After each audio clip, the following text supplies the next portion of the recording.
అందరూ మంచి ఫ్రెండ్సే ఉంటారనుకుంటున్నారేమో, చెడ్డ ఫ్రెండ్స్ గూడా ఉంటారు. నేను హై స్కూల్‌లో ఉన్నప్పుడు మేము ముగ్గురం బెస్ట్ ఫ్రెండ్స్ ఉండేవాళ్ళం. 2 ఇయర్స్ అయితే ముగ్గురం కలిసే ఉన్నాం. స్కూల్‌కి కలిసే వెళ్ళేవాళ్ళం, కలిసే వచ్చేవాళ్ళం. ముగ్గురం కలిసే స్కూల్‌లో తినేవాళ్ళం. ఒకళ్ళ బుక్స్ ఒకళ్ళు తీసుకునేవాళ్ళం. వీళ్ళిద్దరే నా బెస్ట్ ఫ్రెండ్స్ అని నేనైతే అందరికీ చెప్పుకునేదాన్ని.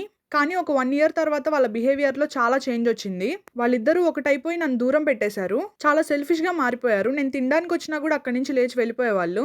పైగా నా గురించి అందరితో బ్యాడ్‌గా చెప్పడం స్టార్ట్ చేశారు. ఒకరోజు నాకు చాలా కోపమొచ్చేసి మీరెందుకిలా చేస్తున్నారని అడిగాను. అప్పుడు వాళ్ళు చెప్పిన ఆన్సర్ వింటే మీరు షాక్ అవుతారు. మేమిద్దరం ముస్లిమ్స్, నువ్వు హిందువువి అన్నారు. నువ్వు బొట్టు పెట్టుకుంటావు, మేము నీతో మాట్లాడం అన్నారు. అది విన్న తర్వాత నేనైతే షాక్. మరి ఆ 2 ఇయర్స్ గుర్తు రాలేదా నేను హిందువు అని? నా బిహేవియర్‌లో ఏదైనా తప్పుంటే నేను మార్చుకోగలను. కానీ నువ్వు పుట్టడమే తప్పు, నువ్వు ఆ కులంలో ఉండడమే తప్పు అంటే నేనేం చేయలేను కదా! తర్వాత ఇంకెప్పుడు ముస్లిమ్స్‌తో ఫ్రెండ్‌షిప్ చేయకూడదనుకున్నాను. తర్వాత నా కాలేజ్ డేస్‌లో మళ్ళీ ఇంకో ముస్లిం అమ్మాయి నా ఫ్రెండ్ అయింది. ఈ అమ్మాయి కూడా వాళ్ళలానే చేస్తుందేమో అనుకున్నాను. కానీ తను చాలా మంచిది. ఇప్పుడు కూడా తను నా ఫ్రెండే. తనకు నేనంటే చాలా ఇష్టం. ముస్లిమ్స్ అంతా బ్యాడ్ అని నేననను. హిందూస్‌లో కూడా కొంతమంది కరెక్ట్‌గా లేరు. Bye bye.